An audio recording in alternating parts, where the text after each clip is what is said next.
नमस्कार। एनटिभी कोहलपुर समाचारमा स्वागत छ। म प्रेम बुढा छेत्री। सुरुमा प्रमुख समाचार। दार्चुलाको महाकाली नदीमा बेपत्ता भएका जयसिंह धामीको घटनाको छानबिन जारी। घटनाका जानकारसँग छलफल र विवरण सङ्कलन हुँदै। नेपालमा कोरोना संक्रमणको दरले फेरि भयावह रूप लिने सङ्केत। आज मात्रै 4100 जनामा संक्रमण, 35 जनाको मृत्यु। तौली हवाको मालपोत कार्यालयमा दरबन्दी अनुसारका कर्मचारीको अभाव। 3 वर्षदेखि पदपूर्ति नहुँदा कार्यालयको काम प्रभावित। अफगानमा तालिबानी समूह झन आक्रामक बन्दै। गैराती रक्षा मन्त्रीको घरमा आक्रमण। घटनामा 8 जना आक्रमणकारीको मृत्यु। र विश्वकप क्रिकेट लिग अन्तर्गत त्रिकोणात्मक सिरिजको बन्द प्रशिक्षण भोलिबाट सुरु। प्रशिक्षणमा 19 खेलाडी सहभागी हुँदै। समाचार अब विस्तारमा। दार्चुलामा साउन 15 गते भएको घटनाको देशभर चर्चा छ। महाकालीमा तुइन तर्ने क्रममा भारतीय सीमा सुरक्षा बल एसएसबीका एक जवानले तुइन काटिदिएपछि नदीमा बेपत्ता भएका ब्यास गाउँपालिका 2 राप्ला मालका जयसिंह धामीको अवस्था अझै अज्ञात छ। सरकारले घटनाको छानबिन गर्न गठन गरेको छानबिन समितिले आजबाट दार्चुलामा पुगेर अनुसन्धानको काम सुरु गरेको छ। साउन 15 गते दार्चुला जिल्लाको ब्यास गाउँपालिका वडा नम्बर 2 राप्ला मालका स्थानीय 33 वर्षीय जयसिंह धामी तुइन तर्ने बेला भारतीय एसएसबीका कारण नदीमा खस्न गई बेपत्ता भएको घटनाको छानबिन गर्न गठित समितिले बुधबारबाट अनुसन्धानको काम थालेको छ। नेपाल सरकार गृह मन्त्रालयका सहसचिव जनार्जन गौतमको टोली मंगलबार बेलुकी मात्रै जिल्ला सदरमुकाम खलङ्गा आइपुगेको हो। बुधबार बिहानैबाट घटनाका प्रत्यक्षदर्शीहरू कल्याण सिंह धामी, विक्रम रङ्कोली र अनिता धामीसँग घटनाको बारेमा बयान लिएको छ। दिउँसो दार्चुला जिल्ला स्थित सञ्चारकर्मी तथा मानवाधिकार कर्मी, राजनैतिक दल र स्थानीय जनप्रतिनिधिहरू बीच पनि टोलीले घटनाको बारेमा जानकारी लिएको छ। घटनाको छानबिनको बारेमा जानकारी दिँदै छानबिन समितिका संयोजक एवं गृह मन्त्रालयका सहसचिव जनार्जन गौतम, हिजो मात्र हामी यहाँ दार्चुला आइपुग्यौँ र हिजो दार्चुला आइसकेपछि हामीले सुरक्षा समितिका पदाधिकारीहरूसँग सामान्य छलफल गरेर घटनाको बारेमा केही जानकारी हासिल गऱ्यौँ र तत्पश्चात आज बिहान हामीले प्रत्यक्षदर्शीहरूसित पनि केही कुराकानी गऱ्यौँ, उहाँहरूको भनाइ सुन्यौँ। छानबिन समितिसँग घटनाको बारेमा बताउँदै मानवाधिकार तथा सञ्चारकर्मी नरेन्द्र सिंह कार्कीले प्रत्यक्षदर्शीहरूको सुरक्षाको बारेमा चासो राख्नुभयो। अब जुन प्रकारले मिडियामा उनीहरूको नाम आयो, अब सबभन्दा खतरा भारतबाट अहिलेसम्म ब्यास गाउँपालिकाको हिँड्नुपर्ने भने त्यही अहिले पनि भारतकै बाटो। हिजो पनि जुन प्रकार पीडितका भाइहरू लगायतकाहरू हिजो दुम्लिङबाट तुइन तरेर फेरि गए। यति उनीहरूले गाडीभित्र असुरक्षा महसुस गर्दै गए उनीहरू, र अब झन् उनीहरूलाई जुन प्रत्यक्षदर्शी जो भनिएका छन् उनीलाई झन् खतरा छ। ब्यास गाउँपालिकाका स्थानीय एवं सञ्चारकर्मी बिरादत्त भट्टले ब्यासवासीले भोग्नु परेको पीडाका बारेमा बताउँदै भन्नुभयो। हामीलाई तर्न आउँछ त्यहाँ होइन, बिहानको घटना छ त्यो पनि, त्यो नभए केही न केही एसएसबीले नगरिकन त्यो मान्छे खसेकै होइन। किनभने हामी त्यहाँ तुइन तर्ने मान्छे, उहाँलाई पनि तुइन तर्न राम्ररी आउँथ्यो होला, त्यो पक्कै त्यसमा केही न केही हात हुनैपर्छ। छानबिन समितिले घटनास्थलसम्मै पुगेर अनुसन्धान गर्ने तथा सत्य तथ्य छानबिनमा कुनै कसुर नरहने बताउनु भएको छ। नेपाल टेलिभिजनका लागि कृष्ण धामी, दार्चुला। नेपालमा कोरोना संक्रमणको दर फेरि बढ्दै गइरहेको छ। आज मात्रै नेपालमा 4107 जनामा कोरोना संक्रमण पुष्टि भएको स्वास्थ्य तथा जनसङ्ख्या मन्त्रालयले जनाएको छ। पछिल्लो 24 घण्टामा पिसिआर र एन्टिजेन विधिबाट गरिएको 16298 परीक्षणमा 4107 जनामा संक्रमण पुष्टि भएको हो। थप 1535 जना संक्रमण मुक्त भएका छन् भने कोरोना संक्रमणबाट थप 35 जनाको मृत्यु भएको छ। यसैबीच सरकारले आगामी शुक्रबारदेखि दोस्रो डोजको खोप दिन देशभर अभियान सुरु गर्ने भएको छ। गएको असार 29 गतेदेखि कोरोना विरुद्धको भेरोसेल खोप पहिलो मात्रा लगाएकाहरूले पर्सिदेखि दोस्रो डोज पाउने स्वास्थ्य मन्त्रालय अन्तर्गतको स्वास्थ्य सेवा विभागले जनाएको छ। पहिलो डोज लगाएका 55 वर्षदेखि माथिका नागरिकलाई 21 दिनपछि दोस्रो डोज दिन लागि हो। सुर्खेतमा कोरोनाको जोखिम पुनः बढ्न थालेपछि स्थानीय प्रशासनले मास्क खोइ अभियान सञ्चालन गरिरहेको छ। बजारमा टोली नै खटाउँदा पनि व्यवसायीदेखि स्थानीय नागरिकहरूले मास्क नलगाएर अटेरी गर्न थालेपछि प्रशासनले कारबाही गर्ने तयारी थालेको छ। कोरोनाको दोस्रो चरणमा सङ्क्रमण दर कम भएपछि जनजीवन सामान्य हुन नपाउँदै सुर्खेतमा सङ्क्रमितको सङ्ख्या पुनः बढ्न थालेपछि जोखिम न्यूनीकरण गर्न मास्क अभियान थालिएको छ। सुर्खेतका प्रमुख जिल्ला अधिकारी छविलाल रिजालको सहयोगत्वमा टोलीले गरेको अनुगमनका क्रममा पनि मास्क लगाउन अटेर गरेको र भिडभाड बढी गर्ने गरेको पाइएको छ। प्रमुख जिल्ला अधिकारी रिजाल सहितको टोलीले वीरेन्द्रनगरका बजार क्षेत्रमा दैनिक सर्वसाधारणलाई मास्क लगाउन आग्रह गरिरहेको छ। चेतना जगाउने कामलाई हामीले फेरि सुरुवात गरेका छौँ। यो आज हाम्रो चाहिँ यो अभियान भनेको मान्छेहरूलाई सचेत गराउने हो, मान्छेहरूलाई जगाउने हो। हामीले फेरि कोरोनाको दोस्रो लहर चाहिँ ओह्रालो लागिसकेपछि हामीले कोरोनालाई कतै बिर्सनै पो गयौँ कि हामी आफैले थाहा पाइ या नपाइकन हामीले असावधानी अप्नाउँदै पो छौँ कि भनेर फेरि हामीले चाहिँ मानिसहरूलाई सावधानी अप्नाउनको निमित्त जागरण गराउनको निमित्त हामीले यो अभियान सञ्चालन गरेका हौँ। सङ्क्रमण दर साउन दोस्रो सातापछि बढिरहेको छ। साउनको पहिलो सातासम्म 20% रहेको सङ्क्रमण दर दोस्रो सातासम्म आइपुग्दा 50% भन्दा बढी छ। चाडपर्व समेत नजिकिन थालेपछि भिडभाड बढ्ने र कोरोनाको जोखिम झन भयावह हुने खतरा देखिएपछि प्रशासन र स्वास्थ्यका निकायहरूले बेलैमा सावधानी अपनाउन मास्क अभियान सञ्चालन गरिरहेका छन्। केही दिन सचेतना फैलाउने, मास्क लगाउन नमान्ने र अटेरी गर्नेलाई सङ्क्रामक रोग ऐन अन्तर्गत कानुनी कारबाही गर्न सुरक्षा निकायलाई जिम्मेवारी दिन लागि छ। जनचेतनामूलक कार्यक्रम अन्तर्गत सबैले मास्क लगाउनुपर्छ भन्ने सन्दर्भमा सुरुमा चाहिँ सम्झाउने बुझाउने कार्यक्रम अन्तर्गतको यो हामीले चाहिँ मास्क लगाउन चाहिँ सुझाव दिइरहेको र अनि मास्क समेत निःशुल्क वितरण गरिरहेको अवस्था हो। अब भोलि पर्सिदेखि अथवा अबको उपरान्त चाहिँ कसैले मास्क लगाएको भेटेन अथवा चाहिँ त्यस्तो चाहिँ मास्क नलगाइकन हिँड्नु हो भने हामी कारबाही प्रक्रियालाई पनि सँगसँगै अगाडि बढाउँछौँ। अभियानले केही हदसम्म जोखिम टार्न सकिन्छ कि भन्ने अपेक्षा स्थानीय प्रशासनको छ। प्रशासनसँगै सुरक्षा निकाय, स्वास्थ्य कार्यालयहरू, सुर्खेत उद्योग वाणिज्य सङ्घ, यातायात व्यवसायी र अन्य सङ्घ संस्थाहरूले अभियान थाल्दा समेत अटेरी भने बढिरहेको छ। स्थानीय प्रशासनले भने केही दिनसम्म बजारको अवस्था हेर्ने र अटेरी यही अवस्थामा बढिरहे जोखिम कम गर्न निषेधाज्ञा नै जारी गर्ने गृह कार्य गरिरहेको छ। सुशील खड्का, नेपाल टेलिभिजन, कर्णाली प्रदेश, सुर्खेत। बर्दियाको गेरुवा गाउँपालिका कार्यालय अगाडिको सडक हिलाम्य हुँदा पनि मर्मत नगरेको भन्दै स्थानीयले असन्तुष्टि जनाएका छन्। गाउँपालिकाले चासो नदेखाएपछि सडकमा भएका ठूला खाडल र हिलोले स्थानीयलाई शास्ति भएको छ। यो हो बर्दिया जिल्लाको गेरुवा गाउँपालिका कार्यालय अगाडिको सडक। सडकमा ठूला ठूला खाडल छन्।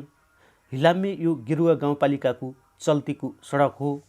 यही सडकसँगै जोडिएको छ गाउँपालिकाको कार्यालय। यही सडकमा सेवाग्राही मात्र होइन, गाउँपालिकाका अध्यक्ष, उपाध्यक्ष, प्रमुख प्रशासकीय अधिकृत दैनिक हिँड्ने गर्दछन्। स्थानीय सरकारको रूपमा रहेको यस कार्यालयले यो हिलाम्य सडक देखे पनि नदेखे झैँ गरेको छ। सडक मर्मत सम्मार नहुँदा पैदल हिँड्ने, साइकल र मोटरसाइकलमा आवत जावत गर्ने स्थानीयले शास्ति खेप्नु परेको हो। सडकमा हिँड्दै गरेकी एकजना वृद्ध आमाले ठाउँ ठाउँमा ठुला ठुला खाडल भएको भन्दै आफ्नो गाउँ आफै बनाउने होइन कि बिगार्ने काम गरेको आरोप लगाउनु भयो। बिग्रेको अनि यहाँ छ बिग्रेको अनि अल्ली पल्तिर छ पिपलकाबाट थियौँ। आफ्नो ठाउँमा आफै बनाऊँ भन्दैन नि, खालि बिगार्न। सडकमा हिँड्दै गरेका अर्का स्थानीयले हिलाम्य भएर बिग्रेको सडक गाउँपालिकाले नदेखेको गुनासो गरे। उनका अनुसार पानी परेको बेला सडकका कारण घरबाट निस्कन सक्ने अवस्था छैन। यो त नराम्रो छ, एकदम बिग्रेको छ। गाउँपालिकाले देख्दैन कि भनेर हामीले भनिराखेका छौँ। जसलाई अब आउने जाने समस्या एकदम निकै गाह्रो छ।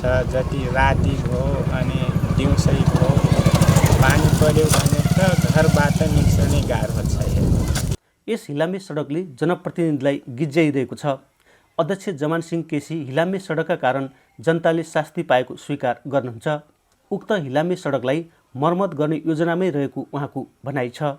खाल्डा खुल्डी चाहिँ हिलो देखिएको छ र यसमा केही हामीले बाहिरबाट भएर ल्याएर पनि अलिकति ग्राभल हल्का चाहिँ हाल्ने चाहिँ योजना चाहिँ बनाएका छौँ हामीले।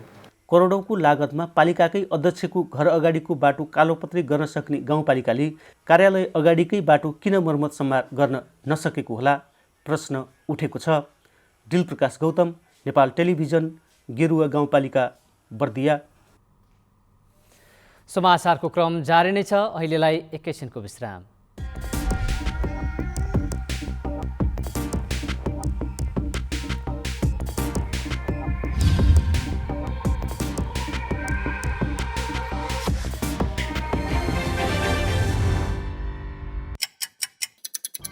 हर घडी हर प्रहर,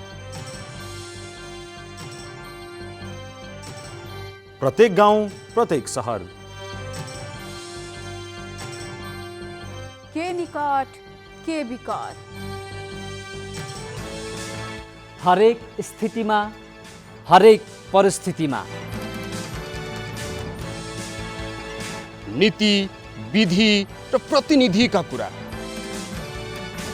प्रकृति संस्कृति र प्रविधिका कुरा, हाम्रो समाचार, तथ्य सूचना, निष्पक्ष विचार, हाम्रो अभिभारा, तपाईको सूचनाको अधिकार।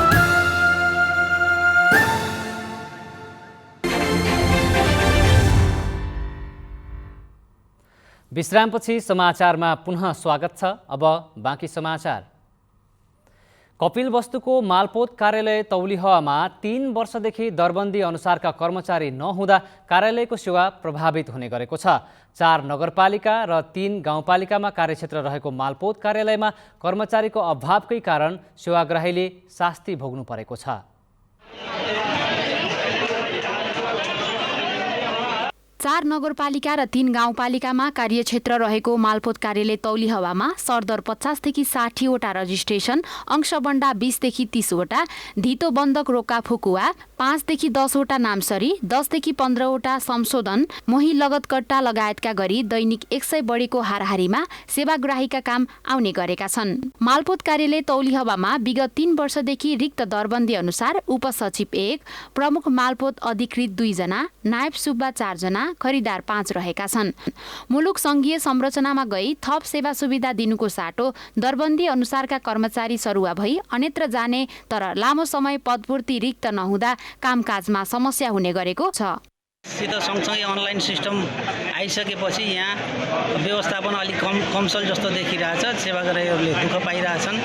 2 दिन 3 दिन 4 दिन दगुर्नु परेछ, भिड लाग्नु परेछ। यस्तो कोभिडको बेलामा अनावश्यक भिड पनि धेरै भइरहनु परेको छ। यसलाई सुलभ र छरितो किसिमले काम सम्पन्न भइदिनु पर्यो। दरबन्दी अनुसार कर्मचारी नरहेको अवस्थामा कर्मचारी समायोजन भएर प्रदेश र चाहिँ स्थानीय तहमा यहाँबाट कर्मचारी जानु र यहाँ कर्मचारी नआउनु, यसले गर्दाखेरि कार्यालयमा काम गर्न धेरै नै समस्या भएको छ। उता मालपोत कार्यालय तौलिहवाले भने कर्मचारी अभावकै बीच हाल कार्यालयमा अनलाइन प्रक्रियाबाट छिटो छरितो सेवा सुचारू हुनुको साथै भू सेवा केन्द्र सञ्चालनमा आउँदा लेखापढीले मात्र नभएर व्यक्ति स्वयं संघसंस्था स्थानीय तहले समेत कार्यालयबाट आइडी लिखित तयार गर्न सक्ने भएकाले सेवाग्राहीका गुनासोमा कमी आएको देखिन्छ। संघीयता कार्यान्वयनको साथै सुखी नेपाली समृद्ध नेपालको नारा सार्थक तुल्याउन पनि सरकारले जनसरोकारसँग प्रत्यक्ष जोडिएका सरकारी निकायको कामकाजलाई थप प्रभावकारी बनाउनु पर्ने जरुरी देखिन्छ। कमला घिमिरे, नेपाल टेलिभिजन, लुम्बिनी प्रदेश, कपिलवस्तु। हरेक वर्ष विकास निर्माणका साना योजनादेखि ठूला परियोजनाहरू आर्थिक वर्ष सकिने लाग्दा तीव्र गतिमा अगाडि बढाइन्छ। यस्ता योजनाहरू दीर्घकालीन नभई कमजोर र गुणस्तरहीन हुने गरेका छन्। यस्तो प्रवृत्तिको अन्त्यका लागि कसले के गर्नु पर्ला भनेर आज हामीले रुकुम पश्चिमका नागरिकलाई सोधेका छौँ। हेरौँ आजको आवाजमा।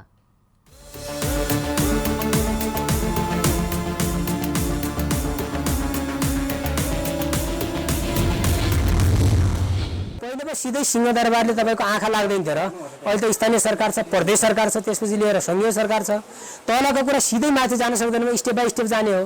यसरी तल्लो तहबाट माथिल्लो तहमा पुर्याएर उसले गलत गरेको छ भने उसलाई सस्पेन्ड गर्ने, गलत गरेको छ भने राम्रो काम गरेको छ भने त्यस्तो ठेकेदारलाई, त्यस्तो सडक विभागलाई चाहिँ प्रोत्साहन गर्ने, पुरस्कार गर्ने व्यवस्था गरिदिएको भएपछि अब यहाँ धेरै राम्रो हुन्थ्यो होला जस्तो लाग्छ मेरो विचारमा। कुनै पनि योजना बनाउँदाखेरि निर्धारित समयमा नबनाउने, असार मसान्तमा आएर चाहिँ कामको चाहिँ थालनी गर्ने जस्ता चाहिँ विकृति जुन छ समाजमा, त्यसको कारणले पनि हाम्रा यातायात, सडक, त्यसपछि पुल जस्ता निर्माणका कार्यहरूमा चाहिँ गुणस्तरहीन स्थिति देखा परेको छ।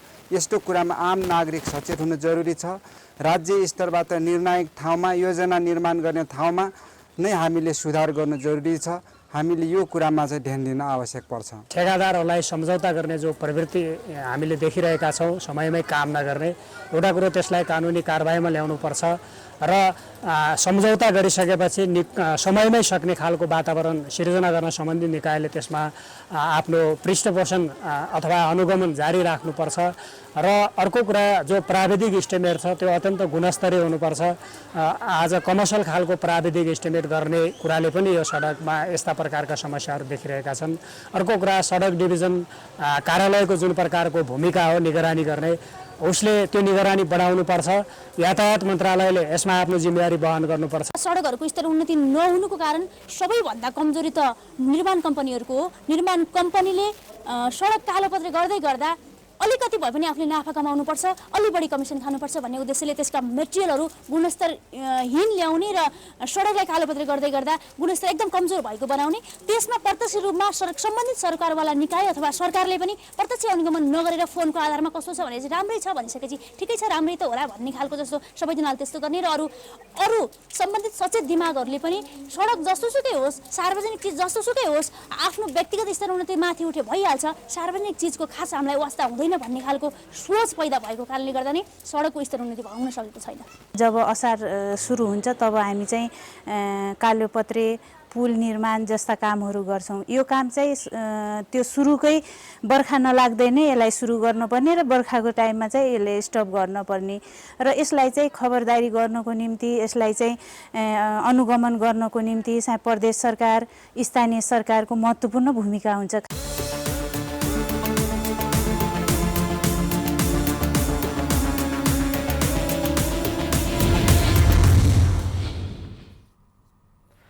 घर व्यवहारमा सीमित महिलाहरूलाई उद्यमी बनाउन दाङका स्थानीय सरकारले अभियान सञ्चालन गरेका छन्।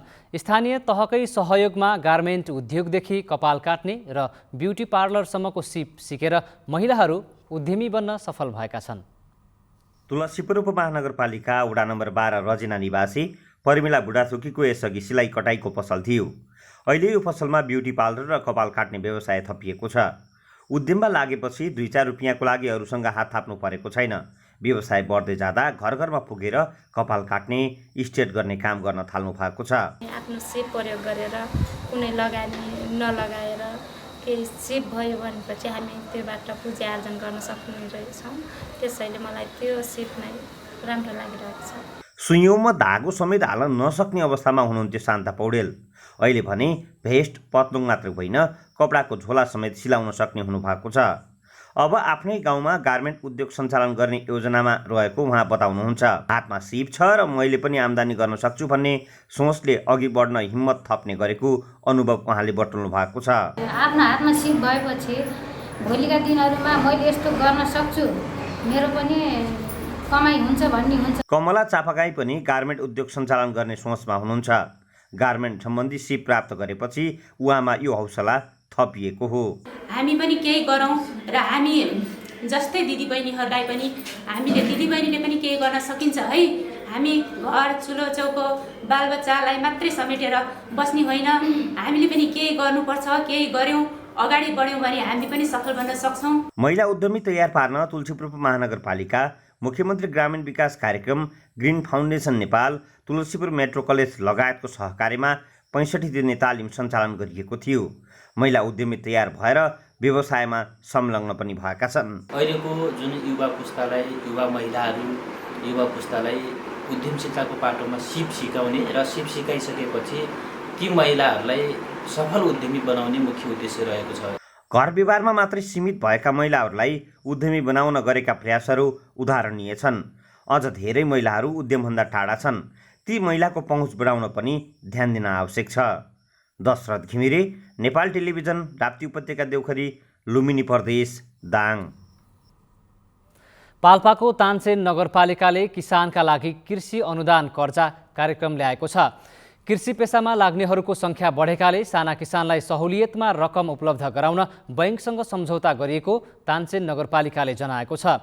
सम्झौता अनुसार ग्लोबल आइएमई बैंकले तानसेन नगरपालिकाका विभिन्न ठाउँहरूमा बाख्रा पालन, डेरी, तरकारी खेती, कुखुरा पालन, बङ्गुर पालन, माछा पालन तथा विभिन्न फलफुलहरूको उत्पादन गर्ने कृषकलाई कर्जा उपलब्ध गराउने नगर प्रमुख अशोक कुमार शाहीले बताउनुभयो। कृषकलाई व्यावसायिक बनाउनका लागि विभिन्न प्रकारका तालिमको समेत व्यवस्था गरिएको छ। सिप विकास र सहज रूपमा लगानी गर्न सक्ने अवस्थाको व्यवस्था मिलाउन कृषि अनुदान कर्जा कार्यक्रम ल्याइएको नगर प्रमुख शाहीले बताउनुभयो। समाचारको क्रम जारी नै छ, एकैछिनको विश्राम।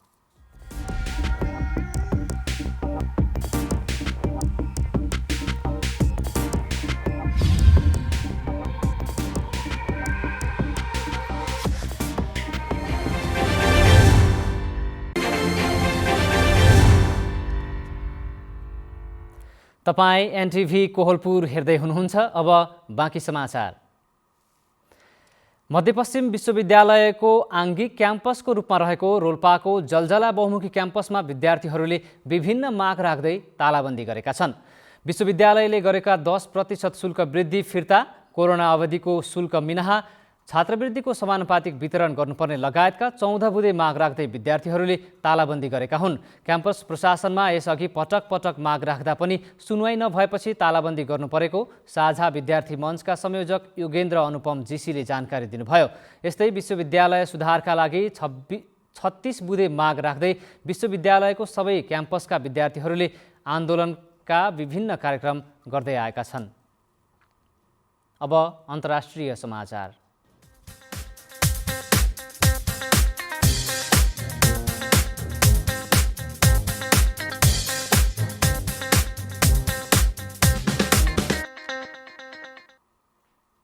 अफगानिस्तानका रक्षा मन्त्री बिस्मिल्लाह खान मोहम्मदीको घरमा कार बम आक्रमण भएको छ। आक्रमणपछि भएको घटनामा कम्तीमा 8 जना आक्रमणकारी मारिएका छन् भने करिब 20 जना घाइते भएका छन्। हतियारधारी समूहले कार बम र गोली मार्फत आक्रमण गरेको थियो। आक्रमणको समयमा रक्षा मन्त्री बिस्मिल्लाह भने घरमा थिएनन्। उनका परिवारका सदस्यलाई पनि सुरक्षित तरिकाले बाहिर निकालिएको थियो। अफगानिस्तानका अलग अलग स्थानमा तालिबान र सरकारी सुरक्षाकर्मी बीच भिडन्त तीव्र रूपमा भइरहेको समाचारहरू सार्वजनिक भइरहेका छन्। संयुक्त राष्ट्रसङ्घको सुरक्षा परिषदले द्वन्द्व अन्त्यको लागि अपिल गरे लगत्तै यो आक्रमण भएको हो। मङ्गलबार राति राजधानी काबुल सहरको केन्द्र भागमा भयङ्कर विस्फोट भएको थियो। धेरै सरकारी कार्यालय र विदेशी कूटनीतिज्ञहरूको आवास रहेको स्थान नजिक विस्फोट भएको हो। राष्ट्रपति भवन, दूतावासहरू, अन्तर्राष्ट्रिय मिडिया र सहायता एजेन्सीहरूको कार्यालय पनि सोही क्षेत्रमा छ। आक्रमणको जिम्मेवारी कसैले पनि लिएको छैन। अब आर्थिक समाचार।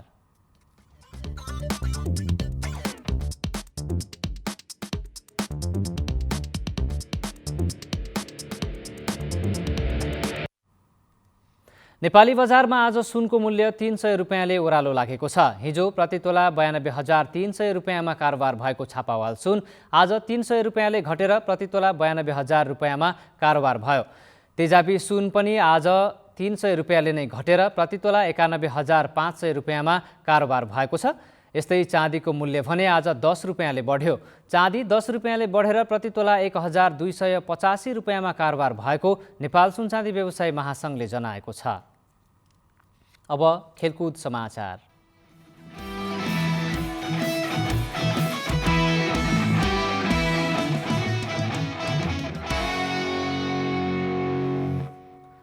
नेपाल क्रिकेट सङ्घले आइसिसी विश्वकप क्रिकेट लिग 2 अन्तर्गत ओमान र अमेरिकासँगको त्रिकोणात्मक एकदिवसीय सिरिजका लागि 19 खेलाडीलाई बन्द प्रशिक्षणमा बोलाएको छ। क्यानले आज बन्द प्रशिक्षणका लागि 19 खेलाडीलाई टिममा बोलाएको हो। क्यानले बोलाएको बन्द प्रशिक्षणमा गुलसन झा पहिलो पटक परेका छन्। उनले मेयर्स कप एकदिवसीय क्रिकेटमा उत्कृष्ट प्रदर्शन गरेका थिए। क्यानले नेपाली टोलीको बन्द प्रशिक्षण भोलिबाट सुरु गर्ने जनाएको छ। प्रशिक्षणमा सहभागी हुने सबैको पिसिआर परीक्षण भइसकेको क्यानले जनाएको छ। सिरिजको तयारीका लागि मुख्य प्रशिक्षक डेभ वाटरमोर नेपाल आइसकेका छन्। नेपाल, ओमान र अमेरिका बीचको सिरिज आगामी सेप्टेम्बरमा ओमानमा हुनेछ। लिग 2 अन्तर्गत नेपालले यसअघि घरेलु मैदानमा ओमान र अमेरिकासँग 4 खेल खेलिसकेको छ। अब मौसम।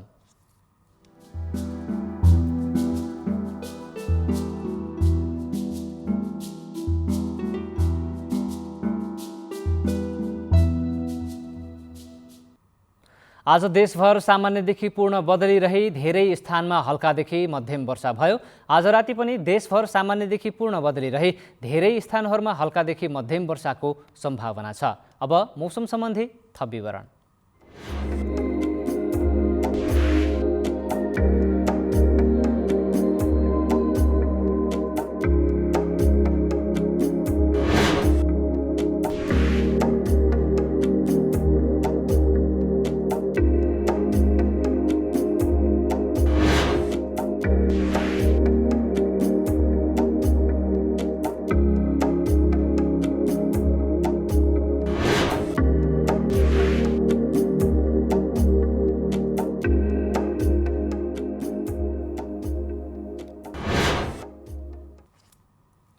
समाचारको अन्त्यमा प्रमुख समाचार पुनः एकपटक। दार्चुलाको महाकाली नदीमा बेपत्ता भएका जयसिंह धामीको घटनाको छानबिन जारी। घटनाका जानकारसँग छलफल र विवरण सङ्कलन हुँदै। नेपालमा कोरोना संक्रमणको दरले फेरि भयावह रूप लिने सङ्केत। आज मात्रै 4100 जनामा संक्रमण, 35 जनाको मृत्यु। तौली हवाको मालपोत कार्यालयमा दरबन्दी अनुसारको कर्मचारी अभाव। 3 वर्षदेखि पदपूर्ति नहुँदा कार्यालयको काम प्रभावित। अफगानमा तालिबानी समूह झन आक्रामक बन्दै। गैराती रक्षा मन्त्रीको घरमा आक्रमण। घटनामा 8 जना आक्रमणकारीको मृत्यु। र विश्वकप क्रिकेट लिग अन्तर्गत त्रिकोणात्मक सिरिजको बन्द प्रशिक्षण भोलिबाट सुरु हुने। प्रशिक्षणमा 19 खेलाडी सहभागी हुँदै। हवस् त अहिलेलाई समाचारको सिलसिला यति नै। बिदा दिनुहोस्। नमस्कार।